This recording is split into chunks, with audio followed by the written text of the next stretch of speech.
서문.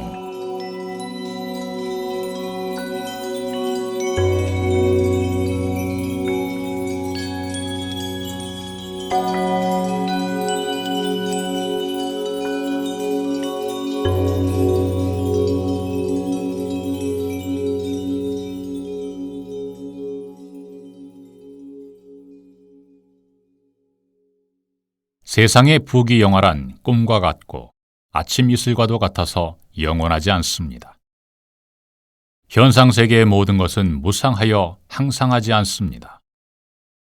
내 몸뚱이라고 생각하는 것도 진실로 나가 아니고 내 것도 아닙니다. 따라서 재물이나 성, 권력이라는 허망한 것에 대한 집착은 공부인이라면 모두 놓아버려야 합니다. 그것에 집착하면 탐진 본내가 치성하게 일어나 여러 죄업을 짓게 되어 악도에 전생할 뿐입니다. 마음의 본성은 일찍이 태어남도 없고 죽음도 없는 것입니다. 깊은 선정에 들지 못하면 악의 유혹을 떨치기란 무척이나 어렵고 세상의 쾌락을 털어버리기도 어렵습니다. 진정한 행복을 찾는 이라면 마땅히 부처님을 생각하고 그 말씀대로 살아가야 합니다. 한국 불교는 1000년도 넘게 선불교의 영향을 받아 많은 불자들이 오래도록 그 가르침에 세뇌된 까닭에 그 인식이 고착되어 있음을 잘 알고 있습니다. 지금까지 반야경의 공과 같은 의미의 법신 개념으로 부처님을 생각하다가 어느 날 갑자기 보신 개념으로 대체하고 있는 이 법문집을 처음 보는 순간 이해가 쉽지 않을 수도 있을 것입니다. 선종과 다수의 불교학자들은 마음이 곧 부처라 하고 마음을 깨치면 불이라고 해석합니다. 그러나 나는 견성이 공부의 시작에 불과하며 붓다를 이루는 머나먼 도정의 출발점에 불과하다고 선언하는 바입니다. 나는 무엇이 정법인가를 말하고자 21세기 붓다의 메시지를 쓰기로 했습니다.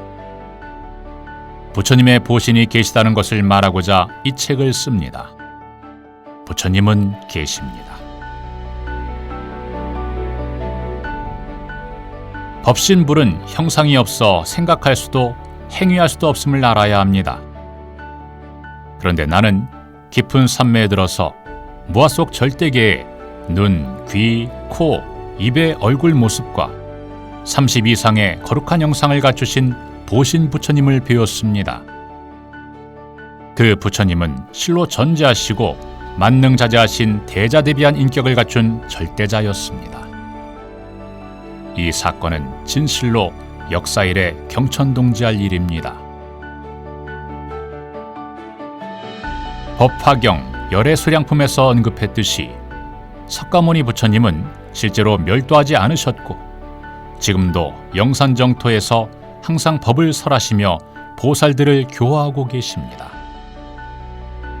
이 나라의 불교, 아니 세계 불교의 가르침은 많이 왜곡되어 있습니다.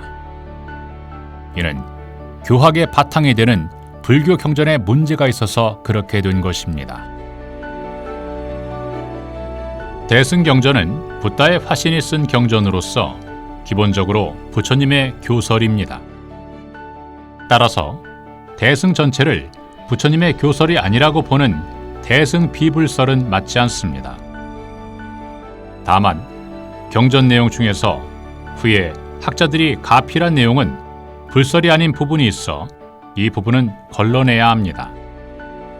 불교의 교리는 대선지식에 의해 시급히 재조명되어야 합니다. 나는 감히 평생을 바쳐 이 큰일을 해내고자 우선 붓을 들었습니다.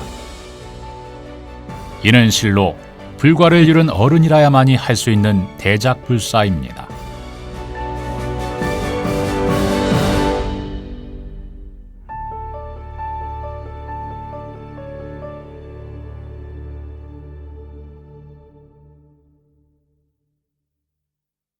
내가 이 책을 쓴 데에는 또 다른 동기가 있습니다. 바로 도올 김용옥 씨의 회불 대망어에 대하여 일갈하고자 부산 대한불교에 특별 기고한 것이 계기가 되었습니다. 윤회 전생이 분명한 사실인데도 이 점을 강력히 긍정하는 사자후 법설이 그동안 없었습니다. 지옥도 하늘천상도 있으니 전생이 사실이며 극락도 있고 불보살도 계시는데도 말입니다. 물론 공에 들어볼 때면 일체가 비었습니다. 모두가 환화요 아무것도 없습니다. 그러나 차별세계에 나와서 볼 때에는 우리 사람들도 짐승들도 엄연히 존재하듯 그 소름 끼치는 지옥도 분명히 있습니다. 옳고 선하게 사는 이들이 가는 하늘천상도 분명히 있습니다. 한국 불교를 지배하고 있는 선불교의 잘못된 인식은 반드시 바뀌어야 합니다. 윤회 바깥에 보살이 가는 극락 정토가 있고 우주와 개합한 부처님들도 계십니다. 유무를 초월한 무아 속 절대계도 있다는 말입니다.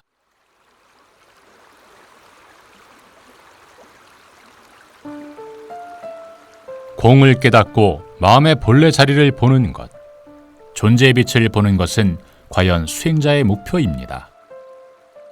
그러나 그 이유가 중요합니다. 무엇보다 여자를 멀리해 부름계를 지켜야 합니다. 부처님의 청정계를 선지하면서 나 없는 공부를 지어가야 합니다. 그러면 윤회의 사슬을 끊게 되어 아라한이 됩니다. 이후부터는 부처님의 위신력, 곧 타력이 아니면 절대로 보살의 경지에 들 수 없습니다. 보살의 경지를 지나고 마침내 붓다가 됨으로써 완전한 해탈을 성취하는 것입니다. 그러면 미래제가 다하도록 진락 속에 있게 됩니다. 무량수인 것입니다. 깨달음 이후에 아라한과 보살의 경지를 법문하며 또한 붓다의 경지, 곧 불의 삼신을 설법하고 지옥과 윤회 생사를 강력히 주장한 이 설법은 실로 부처님 이후 미중유한 일입니다. 나는 감히 부처님 정법을 밝히는 이 부분들을 이야기하고 싶습니다. 불자들께서는 지난날을 참회하면서 만사에 정직하고 성실하게 살아야 합니다. 착한 사람의 본을 받고 남을 해치지 말아야 하며 나라를 사랑하고 성인을 공경하며 부처님 제자로서 올바른 삶을 살아야 합니다. 그러면서 열심히 불사를 하고 돌아가신 부모님과 조상님들께 효를 다하며 부처님께 공양하고 대승경전을 읽어야 합니다. 참 사람이 되어 염불하면서 극락왕생을 발언하는 성실한 삶을 산다면 반드시 윤회에서 벗어나 왕생할 수 있습니다.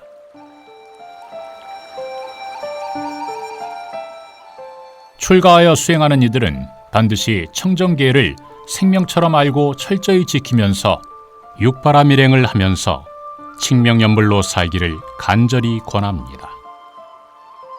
한평생을 청정비구로서 연불 공부에 몸바치면 왕생도 가능합니다. 세세생생 부처님께 가까이 더 가까이 다가가며 수행인의 본분을 다해 산다면 거룩한 대성자 붓다가 될 날이 있습니다. 붓다는 우주와의 완전한 계합이요 대자유를 성취한 3계의 법왕입니다.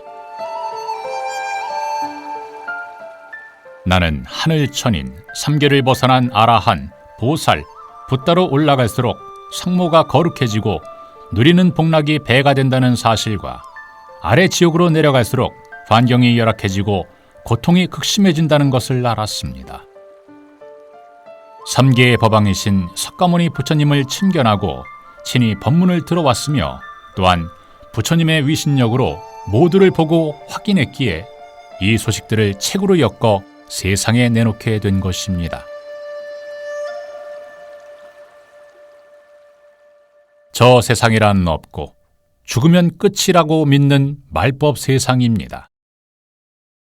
지옥, 극락, 불보살이 마음에 불과하다고 소위 큰 스님들이 가르쳐 모두 그리 믿고 있는 세상인데다 부처님에 대해 말해서는 안 되는 비밀장이 있기 때문에 이번에는 이 정도만 밝히니 이해해 주시기 바랍니다. 보다 깊은 소식은 다음 21세기 붓다의 메시지 2에서 다루고자 합니다.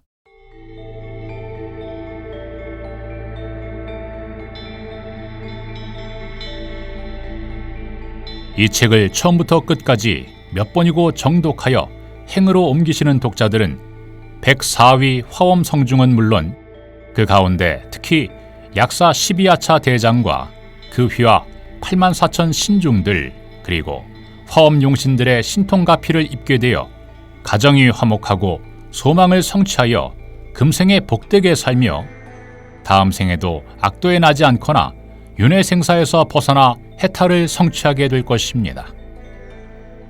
나의 이 선언에 104위 화엄 성중들이 이구동성으로 이 몸 가루되어 바친다면서 환히 용약하였습니다.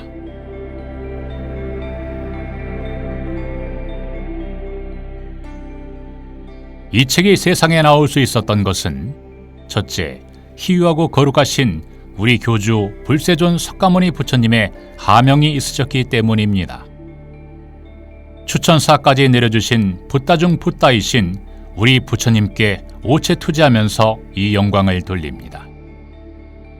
그리고 지혜를 내려주신 대지 문수사리 보살님께 감사의 큰절을 올립니다.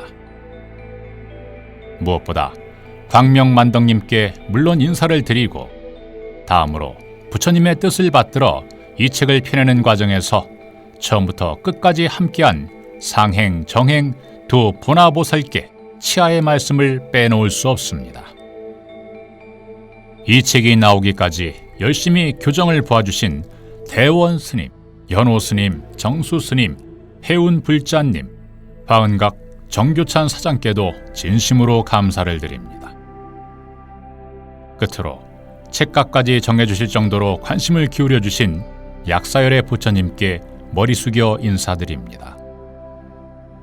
다음 21세기 붓다의 메시지 2가 나올 때까지 여러분의 알찬 신행 생활이 이어지길 기원합니다.